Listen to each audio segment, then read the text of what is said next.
Hello students, क्या हाल चाल है बेटा। उम्मीद है सभी बहुत बढ़िया से होंगे और पढ़ाई भी बहुत अच्छे से आप लोग कर रहे होंगे। ठीक है ना। बोर्ड की परीक्षा थोड़ी करीब आ रही है धीरे धीरे, और तो आपकी तैयारी भी पुख्ता होनी चाहिए। उसी को लेकर के आज मैं वीडियो आपके सामने लेके आया हूँ। एक नई तरीके की वीडियोस आज से शुरू होने जा रही हैं, क्योंकि बोर्ड की परीक्षा की तैयारी को हम मद्देनज़र रखते हुए ये वीडियोज़ बना रहे हैं। ठीक है, तो आज हम लोग बात करेंगे इसी क्रम में आपका जो पहला चैप्टर है वास्तविक संख्या। वास्तविक संख्या जो आपका वास्तविक का चैप्टर है वो संख्या पद्धति के अंदर आता है, और ये 5 नंबर का लगभग पेपर में बनता है। आप अगर कभी भी देखोगे, आप जब अंक विभाजन वाला कहीं से भी सुनोगे कि ये चैप्टर कितने नंबर का है, तो 5 अधिकतम 5 नंबर, कभी कम का भी आता है, लेकिन 5 नंबर इसमें से माने जाते हैं कि आ जाते हैं। ठीक है, तो वास्तविक संख्या को लेकर के ये वीडियो है। और वास्तविक संख्या का अगर डिटेल्ड वीडियो आपको चाहिए, कि यानी कि पूरा चैप्टर मैंने कराया हुआ है इस चैनल पर, सिलेबस पूरा करने के बाद ही हम इन वीडियोज़ की तरफ आए हैं। ठीक है, तो इसका पूरा डिटेल वीडियो जो है, इसकी पूरी प्लेलिस्ट का लिंक जो है डिस्क्रिप्शन में है। अगर आपको इस चैप्टर को बहुत अच्छे से एक एक पॉइंट को समझते हुए, क्योंकि उसमें मैंने हर एक एग्जाम्पल, हर एक पॉइंट सब बहुत आराम से, बहुत ठहराव के साथ में समझाने का प्रयास किया। अगर पूरा चैप्टर देखना चाहते हैं तो आप डिस्क्रिप्शन में लिंक आपको मिलेगा, वहाँ से क्लिक करके उसकी एक एक वीडियो देख करके आप अपने चैप्टर को उसको स्ट्रॉन्ग कर सकते हैं। ठीक है, और अगर आपने चैप्टर कर लिया है, कहीं से भी किया है, मेरे चैनल से किया है या कहीं से भी किया है, तो लेकिन अब जो है इस चैप्टर को अंतिम रूप देने का समय आ गया है। यानी कि हमें इसका फाइनल टच करने की ज़रूरत है। फाइनल टच का मतलब कि अब हम ऐसे क्वेश्चंस के बारे में बात करेंगे इस चैप्टर में से, ऐसे ऐसे क्वेश्चंस मैंने निकाले हैं, और जो कि अमूमन बहुत उपयोगी हैं परीक्षा के लिए। बोर्ड परीक्षा, यूपी बोर्ड के लिए बहुत इंपॉर्टेंट है। और मैं इतना कॉन्फिडेंट होके कह सकता हूं कि आप लोगों को जितने क्वेश्चंस मैं कराऊंगा, इससे बाहर क्वेश्चन मिलने की संभावना बहुत ही कम है भाई। ठीक है, अगर कोई लड़के घर में लड़ाई करके पेपर बनाने बैठ गया, कोई ऐसा अजीब सा क्वेश्चन रख दिया तो बात अलग है, लेकिन इतना दावे 99% क्वेश्चंस जो हैं आप यहाँ से मिलेंगे, जो आप ये फाइनल टच वाली वीडियोस देखोगे। समझ आ रही है बात। और एक बात ध्यान रखना, इसका अधिक लाभ उठाने के लिए सबसे पहली बात तो ये है कि आप लोग एक प्रॉपर एक कॉपी बना लें, और हर एक चैप्टर के क्वेश्चंस होंगे सारे। जैसे वास्तविक संख्या हैं, आपके 14 चैप्टर हैं, उनके सबके एक एक चैप्टर की मैं वीडियोस लेके आऊँगा, यानी कि सारे इंपॉर्टेंट क्वेश्चंस आपको कराऊंगा। तो उसकी एक अलग से कॉपी बना लें, ताकि पेपर के समय भी आपको उस कॉपी से लाभ मिल जाए। समझ पा रहे हो। और लाभ आपको आराम दिखेगा भी, जब आप 1-2 चैप्टर्स की वीडियो देख लोगे तो आपके अंदर जब क्लियरिटी आएगी कि क्वेश्चन पेपर में कैसे आते हैं और पेपर का पैटर्न कैसा होता है, उन सभी चीज़ों के बारे में जब अच्छी जानकारी हो जाएगी, और आपको लगेगा कि हाँ यार, अब जो है पेपर में आने वाले सवालों से हमारी थोड़ी सी जान पहचान बढ़ रही है, तो आपका कॉन्फिडेंस भी बढ़ जाएगा। और कॉन्फिडेंस बढ़ता है तो फिर सब चीज़ें बढ़ जाती हैं। आपका लिखने का तरीका भी, मैं जब करूँगा सवाल तो बताता रहूँगा, और आपके अंक बेहतरीन आएंगे। ठीक है, चलिए ज़्यादा बात नहीं करेंगे, हम लोग इस चैप्टर को फाइनल टच यानी कि वास्तविक संख्या का वो शुरू करते हैं। ठीक है, आपके सामने सबसे पहला क्वेश्चन, चलिए फाइनल टच का सबसे पहला क्वेश्चन आपकी स्क्रीन पर है। सिद्ध करो कि √2 एक अपरिमेय संख्या है। अगर मैं ये कहूँ कि ये जो क्वेश्चन है इस पूरे चैप्टर की जान है, अमूमन देखा गया है कि ऐसे क्वेश्चन हमेशा पेपर में आते हैं। ये √2 है, कई बार वो √3 भी दे देगा, √5 दे देगा, √7 दे देगा, है ना आपके पास में। तो वो सारे क्वेश्चंस जो हैं, करने का जो तरीका है, जो मेथड रहेगा बेटा, वो सेम ऐसा ही रहेगा जैसा मैं इसको करूँगा। और मैंने अपनी वीडियोस में बहुत ढंग से कराया भी है, लेकिन चलिए कोई बात नहीं, आप लोग वहाँ दोबारा ना जाएं, आप यहीं पे समझें। और इसके जो भाई बंधु हैं, रिश्तेदार हैं, इनकी इस टाइप के और भी क्वेश्चंस हैं जो कि मैं बताऊंगा, जो कि पेपर में जिनके आने की संभावना बहुत ज़्यादा रहती है। उन क्वेश्चंस को भी आज हम लोग करेंगे। तो सबसे पहले इस कैटेगरी का जो सवाल आता है, इसको कैसे सॉल्व किया जाता है, चाहे वो √3 वाला हो, 5 वाला, 7 वाला हो, है ना। अच्छा, कुछ के माइंड में ये तो नहीं आ रहा होगा कि सर बीच में √4 छोड़ दे रहे हो आप, है ना। √4 का मतलब भैया क्या होता है, 2 × 2, यानी कि आपके पास 2 होता है, तो ये एक परिमेय संख्या होती है, परिमेय नहीं होती है, क्योंकि ये पूर्ण वर्ग संख्या है ना। पूर्ण वर्ग संख्या 4, तो वो तो खैर बात की बात है। तो अगर √3 हो, 5 हो, 7 हो, तो उनको कैसे आप, ऐसा √13 भी आ सकता है, 11 भी आ सकता है, तो ये कुछ भी आ सकता है सवाल के अंदर। लेकिन आप लोग ध्यान दें कि मेथड पे ध्यान दें और तरीके पे ध्यान दें, कैसे आपको क्वेश्चन को अटेम्प्ट करना है। तो चलिए बात करते हैं, इस क्वेश्चन को सॉल्व करते हैं। तो सॉल्व करने का जो तरीका है क्वेश्चन का, हम लोगों ने आप लोगों ने क्लासेस में भी पढ़ा होगा और मैंने पढ़ाया था कि सबसे पहले इस जो अजम्पशन है, जो मान रखा है इसने, ये कह रहा है सिद्ध करो कि √2 एक अपरिमेय संख्या है, तो उसका विपरीत लेके चलते हैं हम, है ना। इस बात को हम लोग कहते हैं आप लोग गलत बोल रहे हो, उसको कहो क्वेश्चन वाले को आप गलत बोल रहे हो, ठीक है। तो उसको ये गलत क्या बोल रहा है, तो हम कह रहे हैं कि माना, आप कर लेंगे कि माना, ठीक है, माना √2 एक, हम लोग अपरिमेय बोल रहा था ये, तो मैं इसको परिमेय बोल देता हूं, क्या है, परिमेय संख्या है। अब देखो ये चीजें क्लियर होनी जरूरी है मेरे बेटा, ये चीजें क्लियर होनी जरूरी क्या है कि परिमेय संख्या कौन सी होती है, अपरिमेय संख्या कौन सी होती है। अगर इसका कंफ्यूजन दिमाग में बना हुआ है तो फिर चीजें क्लियर नहीं होती। कुछ लोग इन क्वेश्चंस को रटने का प्रयास करते हैं, यानी कि कुछ क्वेश्चंस जिनको डेफिनेशन सही से पता नहीं है, जिनको परिभाषा नहीं पता है, मतलब परिमेय संख्या क्या होती हैं और परिमेय संख्या को कैसे प्रदर्शित करते हैं, तो अगर वो चीज़ें क्लियर नहीं हैं तो फिर यहाँ से थोड़ा सा इस क्वेश्चन को रटने की तरफ जाना पड़ता है। और अगर जिनको पता है तो वो समझ लेता है, वो सिर्फ एक बारी में समझ जाएगा जिसको ये सब चीज़ें पता है। लेकिन मैं सारे पॉइंट्स बताने का प्रयास करूंगा, आप देखते रहें कि माना √2 एक परिमेय संख्या मान लिया है। तो अब देखो परिमेय संख्या की खास बात क्या होती थी, थोड़ा सा रफ वर्क करते हैं। परिमेय संख्या बेटा होती थी आपके पास में वो संख्या जिसको हम P/Q के रूप में लिख सकते थे।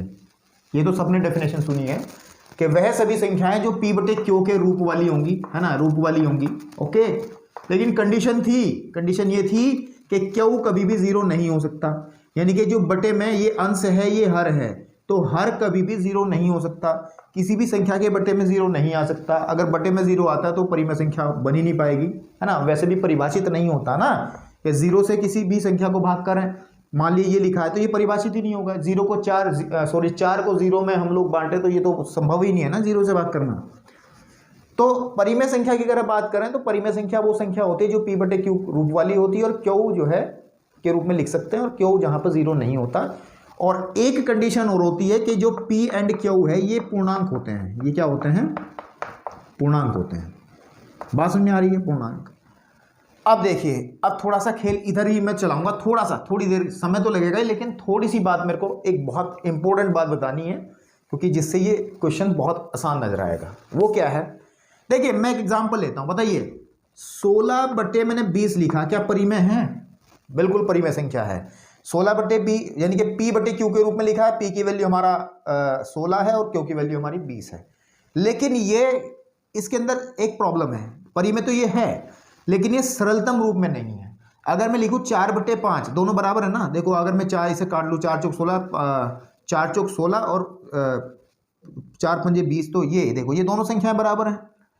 तो इसके अंदर और इसके अंदर क्या डिफरेंस है, ये परिमेय संख्या दोनों बराबर हैं और ये परिमेय संख्या ये भी परिमेय संख्या, तो दोनों के अंदर अंतर क्या है, ये जो 4/5 है ये होती है सरलतम रूप। क्या होता है, सरलतम रूप, यानी कि अब इससे आगे हम नहीं बढ़ सकते, अब इसको और काटापीटी इसके साथ नहीं कर सकते। लेकिन ये जो है ये मिश्र रूप है, यानी कि अभी इसमें काम करना बाकी है। अब ध्यान देना, हम लोग जब सरलतम रूप में जाते हैं तो अंश और हर में कोई भी गुणनखंड कॉमन नहीं होता, मतलब कोई भी ऐसी संख्या नहीं होती जो दोनों को काट दे। या ये कहें कि जो 4 और 5 का अगर हम वो निकालेंगे HCF हाईएस्ट कॉमन फैक्टर 4 और 5 का, तो वो 1 आएगा। समझ आ रही बात, यानी कि देखो 4 के टुकड़े हमारे पास में कितना आएंगे, 2। 4 के टुकड़े कितने आएंगे हमारे पास में, मैं करके दिखाता हूँ। 4 के जो टुकड़े हैं वो कितना आ जाएंगे, 2 गुणे 1, या है ना आपके पास में 5 के कितने आएंगे, 5 गुणे 1। तो हाईएस्ट कॉमन फैक्टर कौन सा है इसमें, 1 है, ये है ना आपके पास में, और कोई चीज़ कॉमन नहीं है। तो यानी कि HCF जो है वो 1 है। समझ में आ रही है बात। इस क्वेश्चन को शुरू करेंगे, टेंशन ना, थोड़ी सी बातें इसके साथ करनी है ताकि क्वेश्चंस के अंदर जब इस्तेमाल करूंगा तो आपको दिक्कतें ना आए, ठीक है। तो अगर अंश और हर का HCF 1 हो, ध्यान देना जो मैं कहना चाह रहा हूं, अगर अंश और हर का यानी ये दो संख्याओं का HCF 1 हो तो हम लोग कहते हैं कि जो भिन्न है, यानी कि जो आपके पास में परिमेय संख्या है वो एक सरलतम रूप में है, ठीक है। बस ये तो सरलतम रूप का था, लेकिन सरलतम रूप से हमें लेना देना नहीं है, हमें तो कुछ और ही सीखना था। हमें क्या सीखना था कि देखो अगर हमारे पास में दो संख्या P/Q है, तो P अपॉन क्यू जो है, अगर हम लोग बात करें कि एचसीएफ का मतलब हाईएस्ट कॉमन फैक्टर यानी कि मास है, अंग्रेजी में हिंदी में कहते हैं महत्तम समापवर्तक मैस है। अगर मैस है P और क्यू का 1 आ जाएगा तो सीधी बात है कि ये जो भिन्न होगी, सॉरी भिन्न कह रहा हूँ, ये थोड़ा सा टेक्निकल पॉइंट है, भिन्न नहीं परिमेय संख्या ही बोलिएगा। ये जो परिमेय संख्या है तो ये सरलतम रूप में होगी या नहीं होगी? बिल्कुल होगी, क्योंकि अगर P और Q के बीच में कोई भी एक के अलावा कोई भी कॉमन गुणनखंड नहीं है, उभयनिष्ठ फैक्टर नहीं है, तो ये आपके पास में सरलतम रूप में होगी। और अगर कभी ऐसा होता है कि एचसीएफ P और Q का 1 आ जाए तो हम P और Q को कहते हैं, P और Q सह अभाज्य संख्याएं कहलाती हैं, सह अभाज्य संख्याएं, सह अभाज्य संख्याएं। समझ में आ रही बात?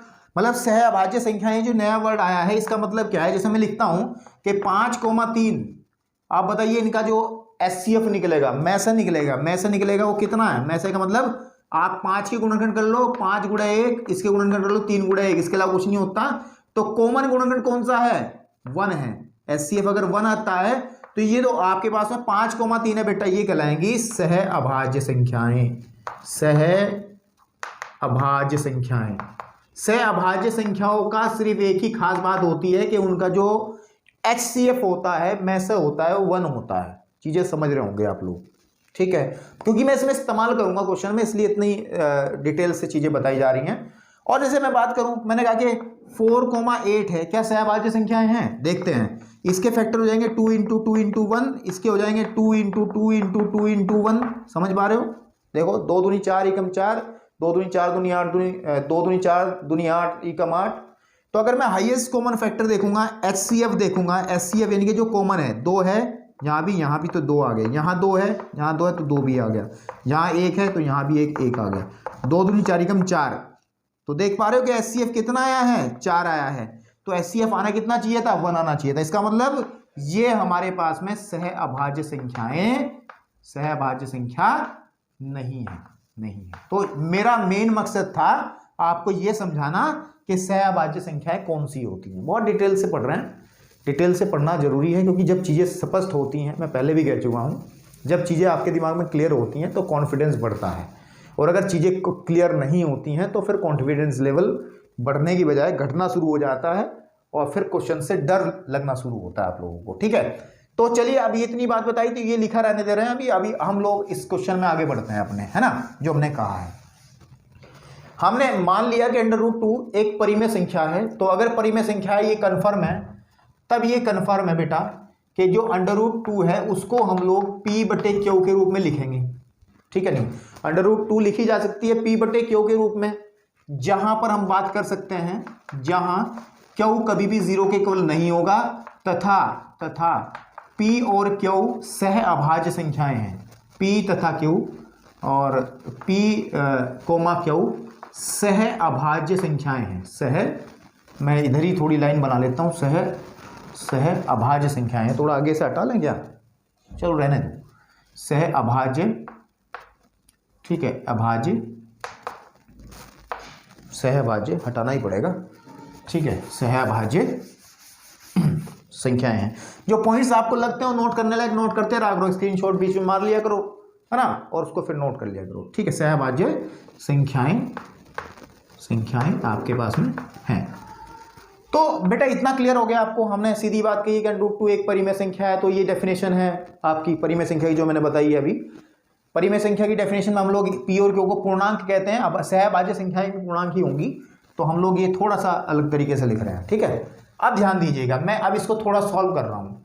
मैं क्या कर रहा हूँ, मैं आपके सामने दोनों साइड का वर्क कर दे रहा हूँ, दोनों पक्षों का वर्क कर दे रहा हूँ। तो जब वर्क करूंगा तो √2 का जो वर्ग होगा, है ना, वो P² के बराबर होगा, है ना? आपके पास में P² के बराबर होगा। तो ये सीधी बात है कि जो 2 है दैट इज इक्वल टू आ जाएगा P²/Q², है ना? 2, क्योंकि √2 का वर्ग तो 2 ही होगा ना, तो P²/Q² के बराबर आ जाएगा। बिल्कुल समझ में आ रही है बात? ओके। या थोड़ा सा एडजस्टमेंट अगर हम लोग यहाँ पे कर लें, क्या मैं इस एक्सप्रेशन को, इस पद को मैं ऐसे भी तो लिख सकता हूँ। कैसे लिख सकता हूँ मेरे भाई? कैसे लिख सकता हूँ कि मैं Q² बराबर लिख सकता हूँ P² क्यू स्क्वायर बराबर पी स्क्वायर अपॉन 2, ब्रजपाल यानी कि ब्रज गुणा करिए, क्यू स्क्वायर को यहाँ 2 को बटे में पहुंचा दो। इतनी बात सब कॉमन जानते होंगे, समझ रहे हो ना? ओके, तो अब इस वाली कंडीशन से हमें क्या क्लियर हो रहा है? इस वाली कंडीशन से हमें हमने एक पॉइंट पढ़ा था एनसीईआरटी किताब के अंदर। क्या पढ़ा था कि अगर कोई संख्या ए पी स्क्वायर को डिवाइड करती है, को विभाजित करती है, विभाजित करती है, बात समझ रहे हो? तो जो ए है ना वो पी को भी विभाजित करेगा, वो भी विभाजित करेगा। ये बात हमने पढ़ी थी एनसीईआरटी में, लेकिन नहीं पढ़ी थी तो याद रखो। या एग्जाम्पल के साथ बात करें कि दो जो है 8 के स्क्वायर को विभाजित करता है। देख लो आप, 2 अगर 8 का स्क्वायर 64 है, 64 को पूरा पूरा भाग दे देगा ये। आपके पास में 2 तिया 6, 2 दूनी 4, 32 बार जाएगा। तो 2 जो है वो 8 को भी तो करेगा ना, को विभाजित करता है। तो 2 जो है 8 को भी है ना विभाजित करेगा, विभाजित करेगा। तो अब आप इस सेंटेंस से आप क्या देख पा रहे हैं? इससे आप क्या देख पा रहे हैं मेरे भाई? इससे देख पा रहे हो कि जो 2 है वो पी स्क्वायर को भाग कर रहा है। ये भी तो क्यों निकल के आ रहा भाई? आप देखो ना, अगर इसको थोड़ा सीधा कर लिया जाए, सीधे का मतलब है कि मैं इसको ऐसा लिख लूं, दिस इंप्लाइज कि पी स्क्वायर बटे 2 that is equal to Q square, यानी कि जब पी स्क्वायर को 2 से भाग करते हैं तो क्यू स्क्वायर मिलता है। तो इसको लिखेंगे अतः, यहां लिखेंगे अतः 2 जो है पी स्क्वायर को विभाजित करता है, विभाजित करता है। बात समझ में आ रही है? विभाजित करता है। तो उस स्टेटमेंट के हिसाब से जो 2 है वो पी को भी विभाजित करेगा या करता है ना आपके पास में। ओके, इतना क्लियर है आपके पास में? ठीक है, ठीक। तो हम क्या कहेंगे कि p को अगर मैं 2 से भाग करता हूं तो कोई पूर्णांक मिलेगा। समझ रहे हो ना भाई? भाग करने का मतलब क्या है? जब भाग पूरा पूरा होता है, इसका मतलब है कि जब हम किसी भी संख्या को किसी दूसरी संख्या से भाग करते हैं तो एक पूर्णांक ही मिलता है, अगर वो पूरा पूरा भाग हो जा रहा है। ठीक है, तो जब p को मैं 2 से भाग करूंगा तो एक पूर्णांक मिलेगा, वो कुछ भी हो सकता है एनी, तो मैं उसको c कह दे रहा हूं। ठीक है, जहां पर यहां लिख दो, जहां c कोई पूर्णांक है, c कोई पूर्णांक है। आप पूर्णांक समझते हो ना? डिटेल्ड वीडियो में जाके देख लो, समझ में आ जाएगा। ठीक है, okay. p upon 2 is equal to C. यहां से ये कह सकते हैं कि p इज इक्वल टू होगा मेरा 2c, और इसको समीकरण नंबर 1 बना लो या फिर इसको यहीं पे छोड़ दो। ऐसा करके ये इस्तेमाल में आएगी चीज़। यहाँ तक क्लियर है सब? ओके, इधर वाला रफ कर रहा हूँ ताकि आगे का काम किया जा सकता हूँ। ठीक, ओके। अब ध्यान से देखिएगा, यहाँ पे आ जाएगा पूरा। तो अब हम लोग क्या करेंगे? ये हमारी कंडीशंस हो गई। अब इसको ना p इज इक्वल टू जो 2c है ना, p is equal to 2c है, उसको आप यहाँ पे रख लो। इसको समीकरण 1 इसको कहा जाना चाहिए था मेरे पास। कहाँ पे रख लो? यहाँ पे। इसको समीकरण 1 कह लो। तो जब P square is equal to 2c रखेंगे तो आपके पास में कितना आएगा भाई? देखो, P square is equal to 2c, तो 2c का whole square upon 2 equal to Q square. देखो यहाँ लिखो, P is equal to 2c को समीकरण 1 में रखने पर मजा आ रहा है? ठीक है, ओके। अब जब सॉल्व करेंगे तो कितना आ जाएगा? देखो, ये आ जाएगा 4c square upon 2, 4c square upon 2 is equal to Q square. या इससे कटेगा 2 बारी, तो ये कहा जा सकता है इस 2 को बटे में ले जाकर के कि सी स्क्वायर इज इक्वल टू हो जाएगा क्यू स्क्वायर अपॉन 2। देख पा रहे हो? अब देखो, यही कंडीशन बन गई, ये वाली जो यहाँ कंडीशन बनी, जो p के साथ हुआ था वही q के साथ हो गया। क्या हुआ था कि देखो यहां लिखेंगे अतः 2 क्यू स्क्वायर को विभाजित करता है, क्यू स्क्वायर को विभाजित करता है। बात समझ में आ रही है? तब हम ये कह सकते हैं, तब 2 जो है वो क्यू को भी विभाजित करेगा। वही कंडीशन है, सेम टू सेम जो हमने पीछे किया है, बस को भी विभाजित करेगा। और जब करेगा तो फिर अगर मैं Q को 2 से भाग करूंगा तो कोई पूर्णांक मिलेगा। जैसे P को 2 से भाग करके C मिला था, तो Q को 2 से भाग करके कोई दूसरा पूर्णांक आप D कह लीजिए, ठीक है। और इसको लिखा जा सकता है क्या कि Q is equal to 2D, Q is equal to 2D। आप इसको कह लो सेकंड और इसको कर लो, इसको कह लो थर्ड। समझ में आ रही बात? आप ध्यान देना, अब बस बात खत्म हो गई, अब सिर्फ बातें बनानी है, क्वेश्चन सॉल्व हो चुका है। P इज इक्वल टू तो 2C है, ध्यान दो, P is equal to 2C है and Q is equal to कितना है, 2D है। इसका मतलब ये गुणा में ही तो होते हैं। अगर मैं इन कंडीशंस को देखते हुए, ये समीकरण आपकी 2 थी एंड ये समीकरण आपकी 3 थी, तो यहां लिख सकते हैं कि समीकरण 2 तथा जो 3 थी, 3 से अगर हम बात करें, तो अगर मैं HCF निकालने चलूं, क्या निकालना चलूं, HCF निकालने चलूं किसका, P, Q का, तो बताओ HCF कितना है, कॉमन फैक्टर कितना है, 2 है।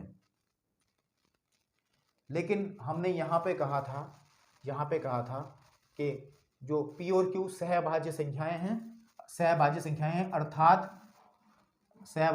हैं, अर्थात यहां पे एक लाइन और लिखनी चाहिए थी मुझे, अर्थात वो लाइन यहां से आप ऊपर की तरफ देख लेंगे, यहां है ना, ऊपर की तरफ, अर्थात जो HCF होगा P, Q का, जब सहभाज्य संख्याएं होती है तो उनका HCF 1 होता है, मैंने पहले ही बता दिया था। अब सहभाज्य संख्याओं का HCF होता है 1, लेकिन सॉल्यूशन करते करते हमें HCF आया कितना, 2, तो कॉन्ट्राडिक्शन हो गया, बात गलत हो गई। सहभाज्य संख्याओं का कभी भी HCF 2 नहीं आएगा, 1 ही आएगा। तो इसका मतलब है कि P और Q सहभाज्य संख्याएं नहीं है, जो हम कह के चले थे, ठीक है नहीं। तो यहां लिख सकते हैं, अतः P, Q सहअभाज्य संख्याएं नहीं है, सहअभाज्य संख्याएं ठीक है, नहीं है, ठीक है, सहअभाज्य संख्याएं नहीं है। तो बस आपको करना क्या है, लिखना है, अतः यह विरोधाभास, अब एक लैंग्वेज ध्यान देना है, जो मैं बोल रहा हूं उसको अच्छे से लिख लेना, वही लिखनी है। यह विरोधाभास यानी कि जो गलत बात हुई है ना, ये गलत, हम उसकी गलत बात ले, भाई देखो सीधी बात है, हमने गलत तो शुरू में ही कर दी थी, हमें अपरी में कहा था सिद्ध करने को, हमने कहा था नहीं तेरी बात गलत है, हम तो परी में लेके चलेंगे, उसने भी कहा चल लेके भाई क्या दिक्कत है ना, तो हम करते चले गए परिमेय संख्या के हिसाब से जो काम होता है। लेकिन बाद में आकर के हमारी जो ऊपर वाली बात थी वो गलत साबित हो गई कि इनका HCF 1 आना चाहिए था, लेकिन HCF कितना मेरे बेटा 2 आया, तो बात हो गई गड़बड़। तो लिखेंगे यह विरोधाभास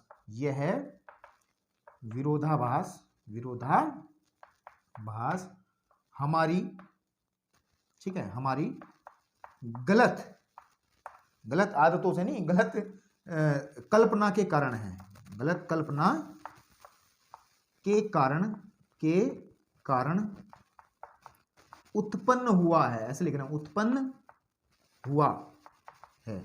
अतः ये लाइन, अतः √2 एक परिमेय संख्या है, ये लाइन लिख देंगे बस उठा के, ये वाली, अतः √2 एक, भाई मैं यहां जगह नहीं है, समझ लो अतः के बाद क्या आएगा, अतः के बाद ये लाइन आएगी, सिद्ध करके हटा के √2 एक अपरिमेय संख्या है। मेरे भाई समझ में आया नहीं आई बात? इस सवाल को बिल्कुल घोट के पी जाओ, ये पेपर में 100% देखने को मिलता है, और सिर्फ संख्या बदलेगी, बाकी कुछ नहीं बदलेगा। तो मुझे लगता है चीजें समझ में आई होंगी। अगर थोड़ा बहुत कंफ्यूजन है तो फिर मैं कह रहा हूं कि पूरा चैप्टर कराया है भाई डिटेल से, उसको आप देखना चाहें तो उसमें देख सकते हैं, ठीक है।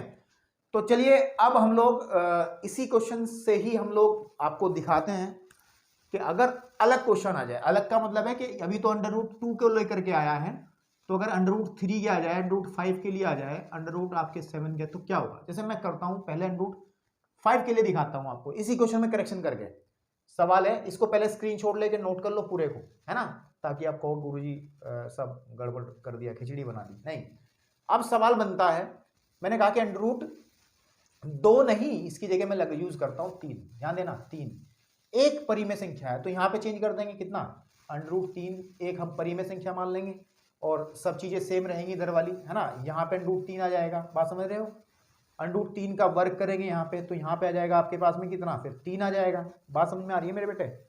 3 आएगा तो यहाँ पे 3 बटे में चला जाएगा 2 की जगह, तो यहाँ पे 3 आ जाएगा, तो यहाँ लिखेंगे कि 3 p² को विभाजित करता है, 2 की जगह क्या आ जाएगा, 3 p² को विभाजित करता है तो 3p को भी विभाजित करेगा, तो p बटे आ जाएगा आपके पास में 3 बराबर आ जाएगा c, यानी कि p इज इक्वल टू आ जाएगा 3c। कितना? 3c। कुछ चेंज नहीं करना है, कि मेथड है सब। अब इसको समीकरण सेकंड का है p बराबर 3c को, इसको 3c को समीकरण एक में रखने पर, समीकरण एक ये बनाई थी हमने, और एक में यहां पे था बटे में 3 था, और यहां पे भी 3 आ जाएगा। तो मेरे बेटे यहां पे आएगा 9 और यहां पे आएगा 3, और 3 से ये कटेगा 3 बार, तो आ जाएगा आपके पास में कितना, यहां पे बटे में फिर से 3 आ जाएगा। अब फिर वही कंडीशन कि क्यू स्क्वायर को डिवाइड करता है 3, क्यू स्क्वायर को 2 क्यू स्क्वायर को डिवाइड करता है, तो यहाँ पे 3 क्यू स्क्वायर को डिवाइड करेगा हमारे क्वेश्चन के हिसाब से। यहाँ पे 3 आ जाएगा, और यहाँ पे 3 आ जाएगा मेरे बेटे, और यहाँ पे 3 आ जाएगा, और अगर ये 3 3 होगा तो यहाँ भी 3 आ जाएगा, और यहाँ भी 3 आ जाएगा, और फिर एचसीएफ कितना आ जाएगा, वो 2 की जगह 3 आ जाएगा आपके पास में। बस बाकी चीज सेम है। बात समझ रहे हो ना? ये टचअप दिया जा रहा है आपको, फाइनल टचअप वीडियो, आसान वीडियोस। ये सिर्फ आप ये कहिए कि इसके बाद कुछ नहीं होने वाला इस चैप्टर के अंदर, बस आपकी बोर्ड की तैयारी है ये।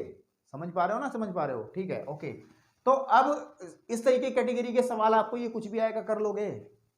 कमेंट बॉक्स में जरूर बताना कैसा लगा। आप लोग जो है बताना जरूर कि भाई कि सर ये सवाल अब क्लियर हुआ है या नहीं हुआ है। ठीक है, अलग अलग टीचर्स अलग अलग तरीके से कराते हैं, लेकिन ये सबसे सिंपल और सबसे आसान तरीका मुझे जो लगता है। ठीक है, ओके।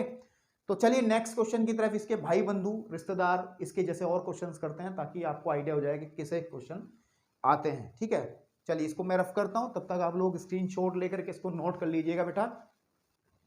चलिए आपके सामने एक बहुत ही इंपॉर्टेंट एक क्वेश्चन और है, जो कि बोर्ड की परीक्षा में बहुत ज्यादा देखने को मिलता है, और वो है कि सिद्ध करो कि 3 + 2√5 एक परिमेय संख्या है। कैसी संख्या है? परिमेय। उसी कैटेगरी का सवाल है, उसी के चाचा का लड़का है, ये कहिएगा, है ना। तो चलिए हम लोग इसको सॉल्व करते हैं, वही काम करेंगे जो भी किया है, बड़ा ये लेकिन आसान है, उसके मुकाबले ये आसान है। ठीक, इतनी थ्योरी नहीं लिखनी जितनी उसमें लिखी थी। तो हम लोग मान लेते हैं कि माना, ठीक है, माना बेटा के 3 + 2√5 एक परिमेय संख्या है, एक परिमेय संख्या हम लोग मान लेते हैं, संख्या है ना, है। ठीक है बेटा, और अगर परिमेय संख्या है तो ये क्लियर है कि 2 + √5 को हम लोग 3 + 2√5 को हम लोग p बटे क्यू के रूप में लिख सकते हैं। It can be written as p/q, जहां पर हम ये कह सकते हैं, जहां पर हम कह सकते हैं कि जो क्यू है वो कभी भी 0 के बराबर नहीं होगा, और साथ ही साथ p, q जो है सहअभाज्य संख्याएं हैं। देखो सहअभाज्य संख्या शब्द इस्तेमाल कर लो या फिर पूर्णांक भी इस्तेमाल कर सकते हो, कोई दिक्कत नहीं है। पूर्णांक है, क्या है? पूर्णांक है। ओके बेटा, अब ध्यान दीजिएगा, ठीक है नहीं, अब ध्यान दीजिएगा, हम क्या करते हैं, थोड़ा सा सिंप्लीफाई करते हैं। कि मैं लिखता हूं, देखो ध्यान से, कि 2√5 को इधर रखता हूं, और मैं p बटे क्यू इस 3 को उधर लेके जाता हूं, कोई दिक्कत? और 2√5 जो का तू है ही है बेटा, इसके बटे 1 मान लो, एलसीएम ले लो, तो p माइनस का 3q बटे क्यू। किसी को दिक्कत है क्या? एलसीएम लिया है मात्र, कितना लिया है? एलसीएम। ओके, अब इस 2 को भी बटे पहुंचाओ, तो √3 इज इक्वल टू आ जाएगा p माइनस के 3q बटे 2q। अब मेरे भाई इसमें बहुत ज्यादा काम करने की जरूरत नहीं है, इतना ही काम करना है। अब यहां लिखेंगे, देखो चूंकि p, q कोई पूर्णांक हैं, कैसे हैं? पूर्णांक समझते हो ना यार? पूर्णांक तो समझ में आता होगा ना, 0, 1, 2, 3 इधर, और ये -1, -2, -3 पूरे अंक हैं। ठीक है, आपके पास में इधर वाले धन पूर्णांक होते हैं जो धनात्मक संख्या वाले हैं, इधर वाले ऋण पूर्णांक होते हैं, ये बीच में 0 पूर्णांक होता है। तो आपको पता ही होगी बातें। तो p और q इनमें से ही कोई है, p और q इनमें से ही कुछ हो सकता है। p और कोई पूर्णांक है, तब ध्यान दें, तब जो ये इधर की तरफ हिस्सा बना है ना, वो p - 3q बटे 2q। भाई आप इसको, ये भी तो आप समझ लें। पूर्णांक देखो, जब दो पूर्णांकों को गुणा किया जाता है या जोड़ा या घटाया जाता है, तो हमेशा पूर्णांक मिलता है। भाई कोई भी पूर्णांक रखोगे तो ऊपर भी एक पूर्णांक ही होगा और नीचे भी एक पूर्णांक ही होगा। ठीक है, इसका मतलब ये जो आपके सामने पूरी संख्या निकल करके आएगी, ये क्या आएगी? एक परिमेय संख्या होगी। तब p माइनस के 3q/2q एक परिमेय संख्या होगी, एक परिमेय संख्या है। कैसी है?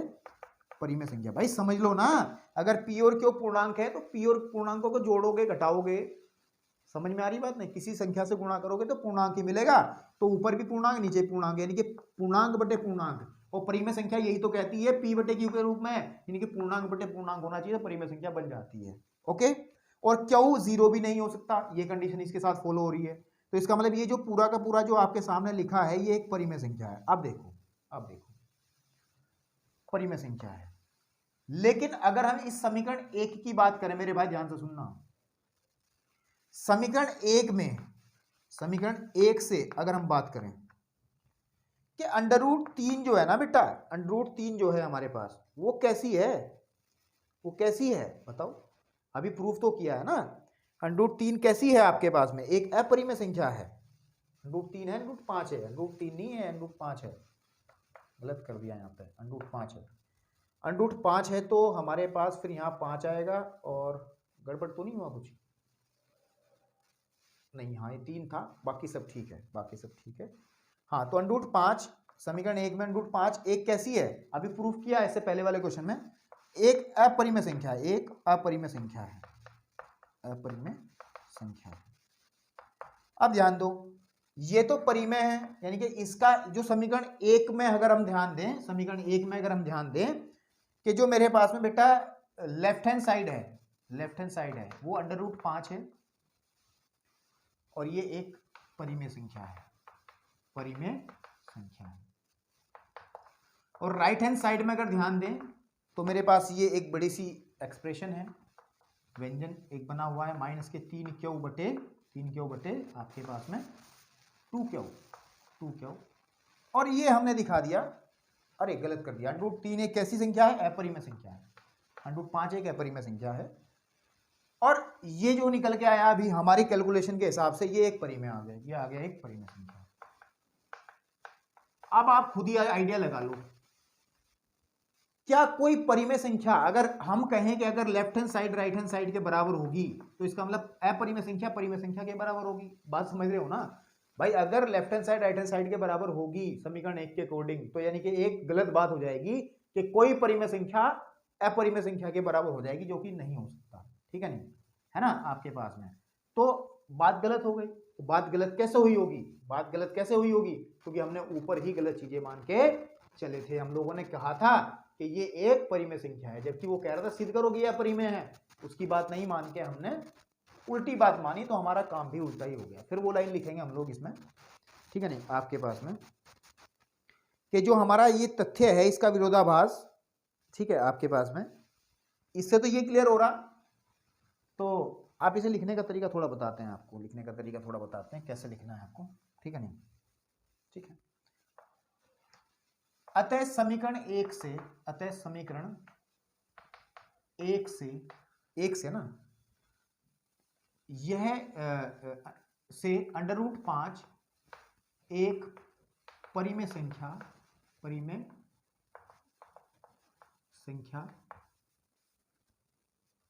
सिद्ध होती है। बात समझ में आ रही नहीं है आपके पास में, देखो, क्योंकि ये √5 किसके बराबर है, इसके बराबर है मेरे भाई, और इसको मैंने क्या कहा है, एक परिमेय संख्या कहा है ना आपके पास में, है ना। तो हमने अतः समीकरण 1 से √5 एक परिमेय संख्या सिद्ध होती है जो गलत है ना, जो ऐसा को जो विरोधाभास है, ठीक है, और लिखेंगे यह विरोधाभास हमारी गलत जो कल्पना हमने की थी, गलत कल्पना के कारण उत्पन्न हुआ है। अतः ये लाइन पूरी लिखेंगे फिर कि 3 + 2 √5 एक अपरिमेय संख्या है। मेरे भाई समझ में आ रही बात? तो बस ये इसका रिश्तेदार था। इस टाइप के बहुत सारे क्वेश्चंस आपके सामने देखने को मिलेंगे आपको, और जो है, और इस तरह के क्वेश्चंस आपको ऐसे ही सारे करने हैं, ठीक है। तो जैसे इसमें एक कैटेगरी और आती है सवाल की, वो है, उसको आप अपने आप इसी पैटर्न से ट्राई करना कि क्वेश्चन है हमारे पास में, क्वेश्चन नंबर 3 कहिएगा, क्योंकि 2 मैं करा चुका हूं कि वो कहेगा, एक क्वेश्चन है जो कि बहुत ज्यादा पूछा जाता है कि सिद्ध करो कि 5 + √3 एक अपरिमेय संख्या है। अपरिमेय संख्या, अपरिमेय। एक काम करो, अभी इसको नोट करो, स्क्रीनशॉट लो, अभी इसको रहने दो, मैं इसी में कराऊंगा इसको, ठीक है। ये इंपॉर्टेंट क्वेश्चन है थोड़ा सा, इसलिए ले लिया स्क्रीनशॉट। चलिए अब कराता हूं। देखिए क्वेश्चन में क्या है, यहां से इसको गायब कर देगा, वो कहेगा 3 प्लस कितना आपके पास में 3 प्लस नहीं यहां पे कर देगा, क्वेश्चन में चेंज कर दें, 2 था ना, चलो क्वेश्चन लिख ही लेते हैं यार एक बार, ऐसा नहीं करते हैं, क्वेश्चन एक बार लिख ही लेते हैं। क्वेश्चन नंबर 3 है, ये तीसरा क्वेश्चन है, नोट कर लो इसको, मैं लिख ले रहा हूं, मैंने नोट किया था ना। वो कह रहा है सिद्ध करो कि ये बोर्ड में कई बार आया है, 5 + √3 एक अपरिमेय संख्या है, अपरिमेय संख्या है, ये सिद्ध करना है, परिमेय संख्या है। तो आप लोग एक स्क्रीनशॉट लो, तब मैं इस क्वेश्चन को सॉल्व करता हूं, तीसरे नंबर को। 2 क्वेश्चन हुए हैं अभी, टाइम बहुत लग रहा है, लेकिन सारे क्वेश्चन दमदार हैं, ठीक है। चलो बेटा, अब अगर देखा जाए ये क्वेश्चन नंबर 3 है, ये भी इंपॉर्टेंट क्वेश्चन है और ये भी पेपर में कई बार आया है और आता भी है। तो कह रहा है कि 5 + √3 एक अपरिमेय। तो करता हूं, मैंने बहुत समझाया है पहले 2 क्वेश्चंस के, अब मैं करता हूं सवाल को।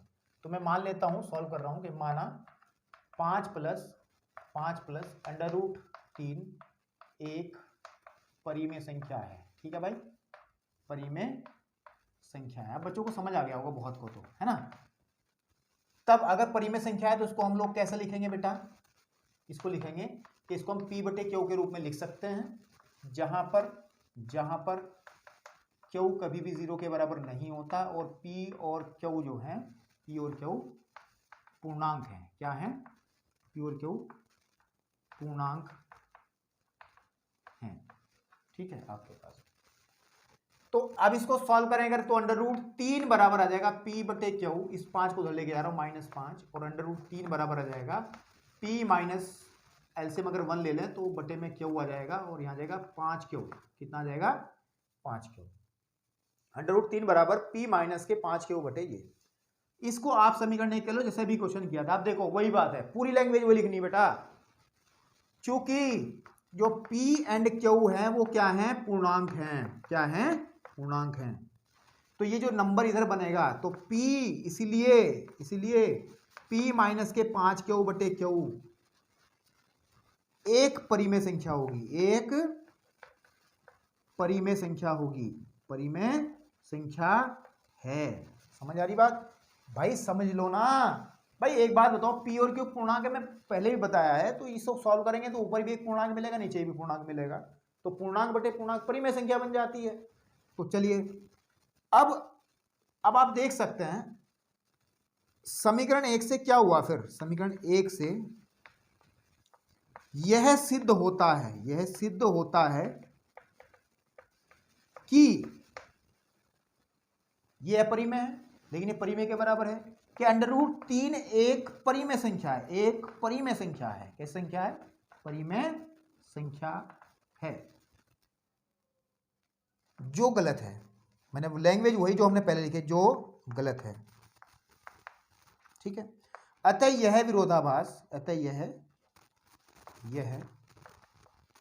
विरोधाभास, ठीक है, हमारी गलत संकल्पना या फिर कल्पना के कारण उत्पन्न हुआ है ना। कल्पना के कारण है ना, आपके पास में उत्पन्न हुआ है, ठीक है। अतः जो दी गई थी कि 5 + √3 एक, मान लो उसकी बात कि एक अपरिमेय संख्या है, एक अपरिमेय संख्या है, अपरिमेय संख्या है। बात समझ में आ रही? थोड़ा तेजी से किया क्योंकि 2 क्वेश्चन बड़े आराम से किए हैं। तो ये था। अब इसका एक भाई बंधु और मिलता है हमें, ठीक है, एक भाई बंधु और हमें मिलता है, और वो कैसा है आपके पास में, उसको भी कराते हैं, ताकि इस तरीके के सारे क्वेश्चंस आपके हो जाएं, ठीक है। वो कैसा क्वेश्चन होता है भाई? देखो इसको मैं रफ कर रहा हूं, और एक क्वेश्चन और करने के बाद में इस कैटेगरी के सारे सवाल आपकी पकड़ में आ जाएंगे, फिर इससे बाहर सवाल पेपर में नहीं जाएगा। नंबर 4 कराता हूं मैं, क्या कराता हूं, number 4, question number 4, question number 4 को नोट करें। इस सवाल का स्क्रीनशॉट ले लेना पहले, जो अभी मैंने मिटा दिया। 4 के अंदर ऐसा सवाल आएगा जैसे कि मानिएगा कि कहा कि सिद्ध करो कि 2√5 एक, मतलब कोई नंबर गुणा में होगा, एक अपरिमेय संख्या है, एक अपरिमेय संख्या है। तो भैया दिक्कत कुछ नहीं है, बहुत आसान है, ये वाली परिमेय संख्या है। तो इसको कैसे करना है, तो वही मानेंगे, माना, इसको कैसे करेंगे कि माना कि 2√5 एक परिमेय संख्या मान लेंगे। क्या मान लेंगे, परिमेय संख्या है, ये मान लेंगे। और अगर परिमेय संख्या है तो 2√5 को हम लिख सकते हैं P बटे Q के रूप में, जहां Q कभी भी 0 के बराबर नहीं होगा और P और Q पूर्णांक होंगे। P और Q क्या होंगे, पूर्णांक होंगे। बेटे समझ में आ रहा, पूर्णांक है।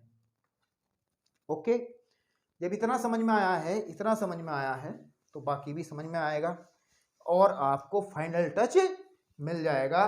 फाइनल टच मिलते ही आप लोग तैयार होंगे इस चैप्टर से 5 नंबर पूरे पूरे प्राप्त करने के लिए।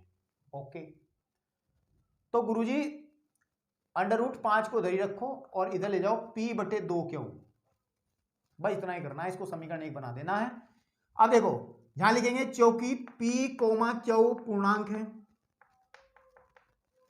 ठीक है, इसीलिए P बटे 2Q एक परिमेय संख्या होगी, एक परिमेय संख्या होगी,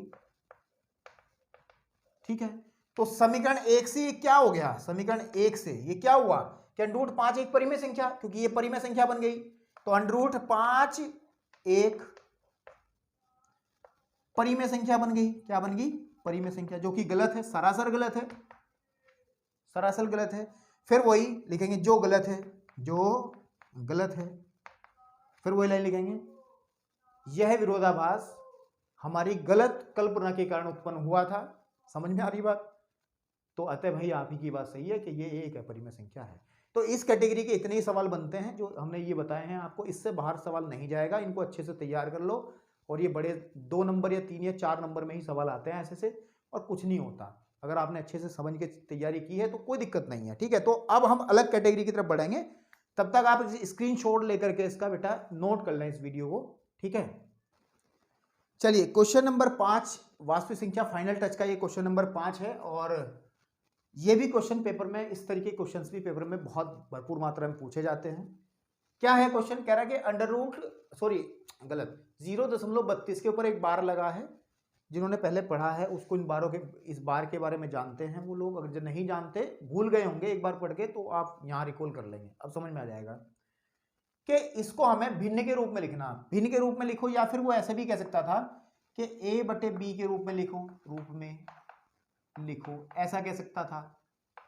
या फिर इसको वो कह सकता था P अपॉन Q के रूप में लिखो, के रूप में लिखो, ऐसे ऐसे ऐसे कुछ भी कह सकता, के रूप में लिखो, ऐसे सवाल बन सकता है। अब इन सवालों को करने का तरीका बहुत आसान है और ये पेपर में आते हैं, 100% आता है एक सवाल। तो कैसे करना है इन सवालों को, देखो मैं बताता हूं। सबसे पहले जो आपको दिया गया होगा ना मेथड, उसको x के बराबर आप मान लोगे, तो 0.32 के ऊपर बार, ठीक है मेरे भाई। और x bar is equal to, ध्यान दीजिएगा, लिखेंगे इस बार का मतलब है कि इसका रिपीटिशन हो रहा है, इसकी आवृत्ति हो रही है, यानी कि 0.32 ऐसे चलता रहेगा, डॉट डॉट डॉट, ये कभी खत्म होने वाला नहीं है। ओके, ये एक परिमेय संख्या है या नहीं है, अब बताओ मुझे, ये एक परिमेय संख्या है या नहीं है। जिन्होंने पढ़ा है उनको पता है, अगर जिनको नहीं पता तो सुन लें। परिमेय संख्या का दशमलव रूप, क्या, परिमेय संख्या का, भाई परिमेय जो संख्या होती है बेटा, वो P बटे Q के रूप में लिखी जाती है, और P बटे Q के रूप में बटे में लिखी जाती है। उसको, इसका एक रूप तो ये होता है, एक होता है इसका दशमलव रूप। क्या होता है, दशमलव रूप, दशमलव रूप। और इसका दशमलव रूप हमेशा याद रखें, या तो शांत होता है, शांत का मतलब जैसे 0.12 आ गया, इसके बाद कोई नंबर ही नहीं है, और या फिर होता है अशांत। क्या होता है, अशांत। लेकिन जैसे ये अशांत है, लेकिन अशांत के साथ कंडीशन एक है कि आवृत्ति भी होगा। क्या होगा, आवृत्ति भी होगा। आवृत्ति का मतलब जैसे इसमें 32 की बार बार आवर्ती हो रही है। लेकिन अगर ऐसा हो कभी, कैसा कि अशांत तो है, ध्यान से सुनना मेरी बात, लेकिन अनावर्ती है। कैसा है? अनावर्ती, यानी कि आवर्ती नहीं हो रही। जैसे मैं कह रहा हूं कि मेरे सामने आया कि 7 दशमलव कोई भी संख्या ले रहा हूं 1 2 7 4 1 8 3 2 कुछ भी, मतलब हर बार एक कोई पैटर्न इसमें नजर नहीं आ रहा, हर बार अलग है, अशांत है, लेकिन अनावर्ती कोई आवर्ती नहीं। आवर्ती का मतलब है कि नंबर्स का रिपीट हो जाना। जैसे इसमें 32 32 32 32 बार बार हो रहा है, तो इसमें अगर नहीं हो रहा तब हम लोग अशांत अनावर्ती वालों को हम लोग कहते हैं ये अपरिमेय है। क्या होती है ये? अपरिमेय। ये मैंने बहुत डिटेल से पढ़ाया है। परिमेय संख्या का दशमलव रूप शांत या फिर अशांत आवर्ती होता है, और अपरिमेय संख्या का दशमलव अशांत आवर्ती होता है। तो ये जो है ये एक परिमेय संख्या है, ध्यान रखना है। ये क्या है? एक परिमेय संख्या है। इन चीजों को बहुत अच्छे से जानना, डिटेल जानना जरूरी होता है। ये सब वीडियोज के अंदर है, डिस्क्रिप्शन में लिंक है, देखो तो अच्छा लगेगा। अब इन क्वेश्चंस को करने का एक तरीका है। इसको पहले समीकरण आप 1 कह देंगे। क्या कह देंगे? 1। फिर हम लोग किसी एक संख्या से या तो देखो 10 से गुणा करेंगे, या फिर हम लोग करेंगे 100 से गुणा करेंगे, या 1000 से गुणा करेंगे। इस समीकरण के अंदर गुणा करने का तरीका ध्यान दो। अगर 10 से गुणा करूंगा, ध्यान से देखना, तो ये संख्या आ जाएगी। अगर मैं 10 से गुणा करूंगा तो 10x बराबर, ये दशमलव एक स्थान इधर चली जाएगी, तो 3.23, ठीक है ना, 23232 है ना, तो गड़बड़ हो जाएगा। क्योंकि आप देख पा रहे हो कि दशमलव के बाद वाला हिस्सा ये 32 32 32 रिपीट नहीं हो रहा है, ये 2 गड़बड़ कर रहा है। देख लो आप, ये 2 गड़बड़ कर रहा है। तो इसका मतलब इस 2 को भी हमें दशमलव को इस तरफ लेके आना पड़ेगा, यानी कि दशमलव को 2 स्थान आगे लेके जाना पड़ेगा। और जब दशमलव को 2 स्थान बेटा आगे लेके जाएंगे, 2 स्थान आगे लेके जाएंगे, तो हमें 10 से नहीं 100 से गुणा करनी पड़ेगी। तो हम लोग लिखेंगे यहाँ पे 100 से गुणा करके। देखिए 100x बराबर हो जाएगा 32.32 32 32, ऐसे चलता रहेगा। इसको समीकरण नंबर आप 2 कह सकते हैं। क्या कह सकते हैं? समीकरण नंबर आप इसे 2 कह सकते हैं। बस ऐसे ही करने सारे सवाल। दशमलव के बाद वाला हिस्सा, ध्यान देना जो मैं कह रहा हूं, दशमलव के बाद वाला हिस्सा सेम होना चाहिए समीकरण 1 और समीकरण 2 में। बस ये कॉन्सेप्ट है। उसके लिए आपको चाहे 10 से गुणा करनी पड़े, 1000 से गुणा करनी पड़े, या 100 से गुणा करनी पड़े, उसके लिए डरने की बात नहीं है। अब देखो, मैं समीकरण 1 में से समीकरण 2 में से 1 को घटा रहा हूं। समीकरण 1 को ये कह लें, समीकरण सही लिख लेना, समीकरण 2 से समीकरण 1 को घटाने पर, क्या करने पर? घटाने पर। तो जब घटाएंगे तो आपको समझ में आ रहा है कि ऊपर तो समीकरण 1 तो ऐसा जाएगी ना, समीकरण 2 ऊपर लिखेंगे तो इसकी वैल्यू कितनी है? 32.3232 डॉट डॉट डॉट, और एक है हमारे x बराबर 0.3232। आप कहोगे गुरुजी, कुछ बच्चे ये भी सोचेंगे, भैया आपने 32 ये दशमलव से इधर की तरफ ले आए उठा करके यहाँ पे, तो इधर फिर आपने 3 कर दिए।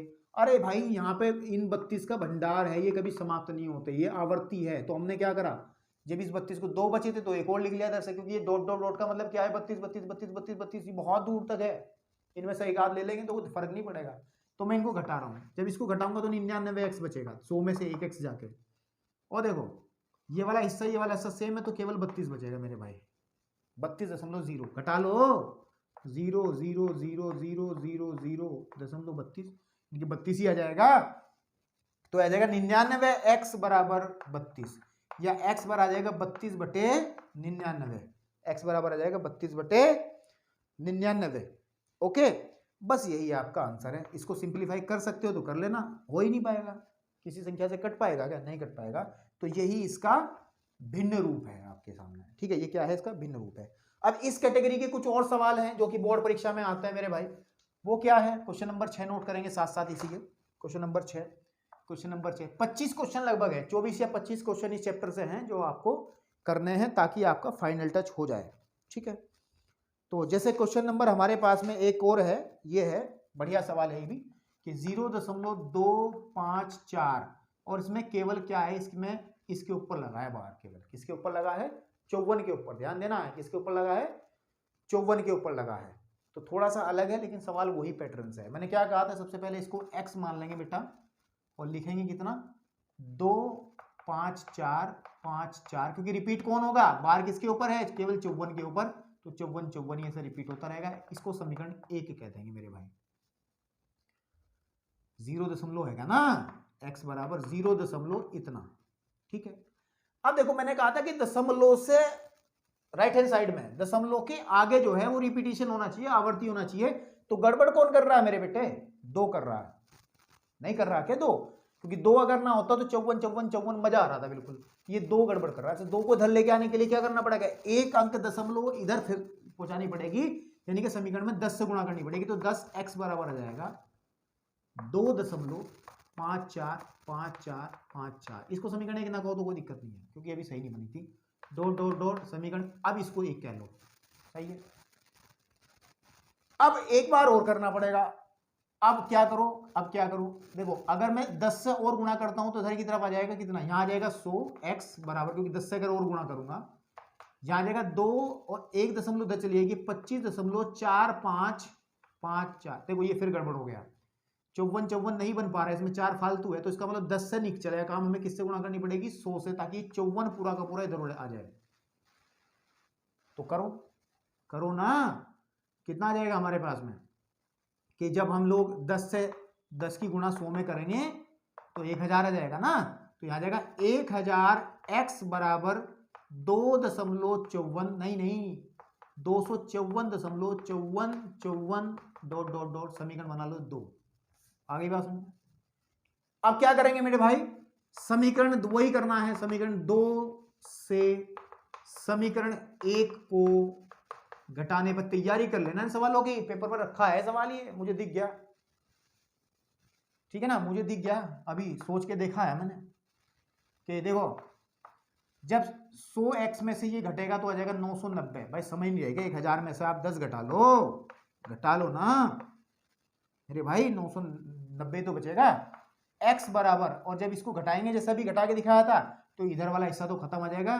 कितना आ जाएगा? 254 में से 2 घट जाएगा। आप समझ नहीं पा रहे हैं, मुझे पता है आप समझ नहीं पा रहे हैं, जल्दबाजी में आप समझ नहीं पा रहे हैं, मैं करके दिखाता हूं। समीकरण 2 को पहले रखिएगा, 1000x बराबर 254.54 and 54 and dot dot dot. समीकरण 1 को इसके नीचे डालिए कि 10x बराबर 2.54 एंड 54 होगा भी तो इतना ही लिख लो, कोई दिक्कत नहीं है। अब घटा दीजिए तो 1000 में से आ जाएगा 990।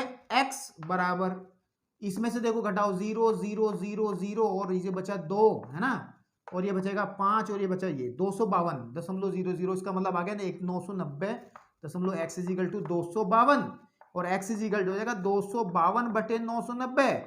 इसको थोड़ा सिंप्लीफाई कर लो, और जब इसको आप सिंपल करोगे, सॉल्व करोगे मेरे बेटा, तो 14/15 आ जाएगा। कितना आ जाएगा? 14/15, क्योंकि ये कट जाएगा किसी एक राशि से, आप काट लेना, ये 14/15 आ जाएगा।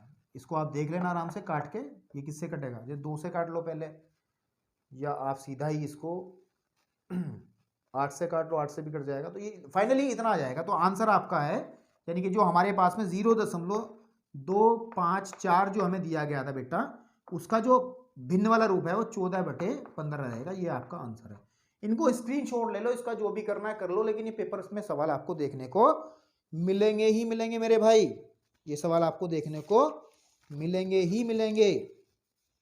ओके ठीक है, तो नोट कीजिए। तब तक एक सवाल और है इसके अंदर, वो मैं करा दे रहा हूं, यहीं पे नोट कर लो, तब फिर मैं आगे बढ़ूंगा। एक सवाल और आता है और उसको मैं रफ कर दे रहा हूं, सिंगल डिजिट वाला करा ले हूं एक, है ना। तो इसको मैं रफ कर रहा हूं, उसको तब तक आप उसको नोट कर लीजिए, है ना। आपके पास में क्वेश्चन है मेरे पास में, ये कहिएगा कि 7वां क्वेश्चन है इस फाइनल टच वीडियो का, और वो है 0.6 बार को P/Q के रूप में लिखो, रूप में लिखो। तो काम वही करना मेरे बेटे, बहुत आसान है ये। तो x बराबर मान लेंगे 0.6 बार, या x बराबर जाएगा 0.6666 ऐसे चलता रहेगा, समीकरण 1 कह देंगे। अब 1 को इधर ले लो, 10x 10 से गुणा कर लो, जब 10 से गुणा करें 1 स्थान इधर चली जाएगी, तो 0 नहीं रहेगा, फिर रहेगा 6.666 ऐसे समीकरण 2। फिर कर लो समीकरण 2 में से समीकरण 1 को माइनस कर लो, 10 में से x घटेगा तो 9x आ जाएगा, और यहाँ जाएगा 6, क्योंकि जब ये सब 0 हो जाएगा जैसे उन क्वेश्चंस में करा है, x इक्वल हो जाएगा 6/9, या x इक्वल हो जाएगा 2 और 3 2/3। आंसर ठीक है मेरे भाई, तो स्क्रीनशॉट लो, वीडियो को पॉज करके नोट कर लो, क्योंकि इसकी कॉपी बनानी जरूरी है। नोट करो फटाफट।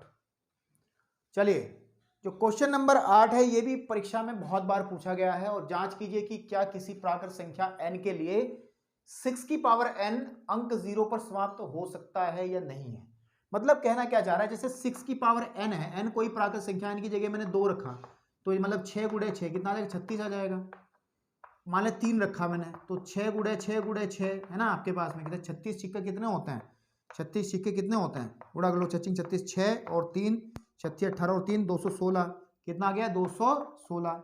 तो ये पूछ रहा कि n की क्या कोई ऐसी वैल्यू कहीं मिलेगी हमें, यहाँ पे कोई पावर ऐसी मिलेगी कि जिसके लिए जो संख्या निकल के आ रही है उसका अंतिम इकाई वाला अंक 0 बनेगा या नहीं बनेगा, वो ये पूछना चाह रहा है। और ये सवाल बहुत बार आया है पेपर में। इसके एक भाई है ऐसे, इसके जैसा एक सवाल और है, वो भी मैं कराऊंगा, ठीक है। तो इन सवालों को लैंग्वेज से करना है, थोड़ा कॉन्सेप्ट अगर क्लियर रहेगा तो आसानी से आप लोग इसको लिख दोगे, ठीक है। पहले ये सोचिए जरा माइंड में अपने, ये बनाइए कि 0 अंत में 0 कब आता है, किसी भी संख्या के अंत में 0 कब आता है, और अगर अंत में 0 आता है तो क्या होता है। अंत में अगर 0 है तो सीधी बात है वो संख्या में 2 और 5, 2 5 10, यानी कि ये 2 अभाज्य गुणनखंड होने आवश्यक होते हैं, 2 और 5 होने आवश्यक होता है। अगर किसी संख्या के अभाज्य गुणनखंडों में 2 और 5 नहीं है, मान के चलो मेरे पास में मैंने 216, मैंने कोई संख्या लिखी, मैंने संख्या लिखी आपके सामने 144, और 144 के अंत में 0 नहीं है, तो देखो उसके कभी भी इसमें 2 और 5, मतलब 2 आ जाएगा लेकिन 5 नहीं आएगा, 5 आ जाए तो 2 नहीं आएगा, ऐसा होगा, या दोनों नहीं होंगे। तो अगर मैं इसके अभाज्य गुणन करूंगा तो आ जाएगा आपके पास में 72, फिर 2 से करूंगा तो 36, फिर 2 से करूंगा तो आ जाएगा 16, और फिर 2 से करूंगा तो आ जाएगा कितना 8, फिर 2 से करूंगा तो 4, फिर 2 से करूंगा तो 2, फिर 2 से करूंगा तो 1। क्या कहीं इसमें 5 आया क्या, नहीं आया। तो इसका मतलब है कि इस 144 में 0 भी तो नहीं है ना। तो अगर मैं अलग ले लूं, जैसे 100 मैंने इस बार ले लिया, 130 ले लिया, तो पहले मैं 2 से करता हूं, इसके अंत में 0 है तो इसका मतलब ये भी आना चाहिए, ये भी आना चाहिए कि 2 2 चिक्के 12, 2 5 10, फिर 2 5, इससे 3 से कर लो, 3 से नहीं होगा, 5 से, 5 एकम 5, 5 15, और 13 एकम 13, देखो 2 और 5 आगे नहीं आ गया।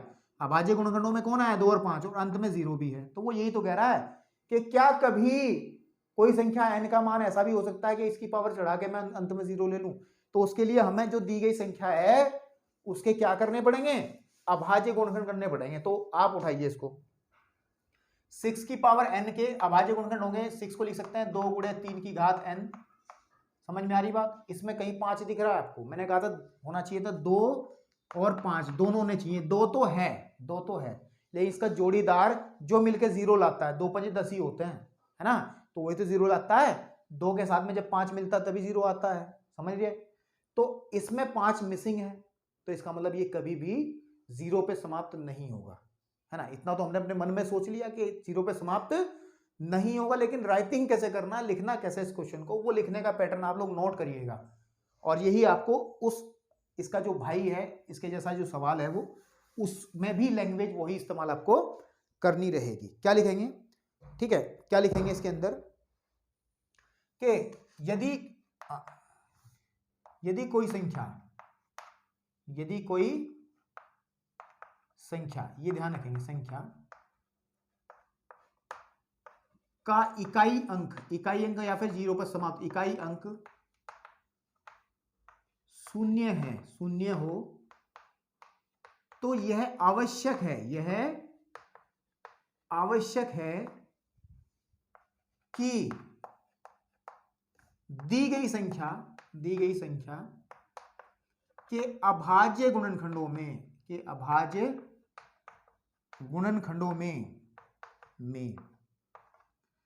2 तथा 5 का 5 हो, है ना। ये तो कहा मैंने, लैंग्वेज सही है। यदि कोई संख्या इकाई के अंक पर शून्य हो, किसी संख्या का इकाई का अंक शून्य हो, या ये भी कह सकते हैं कि संख्या शून्य पर समाप्त हो। भाई कोई समाप्त का मतलब समाप्त कहां होती है, इकाई के अंक पर तो समाप्त होती है।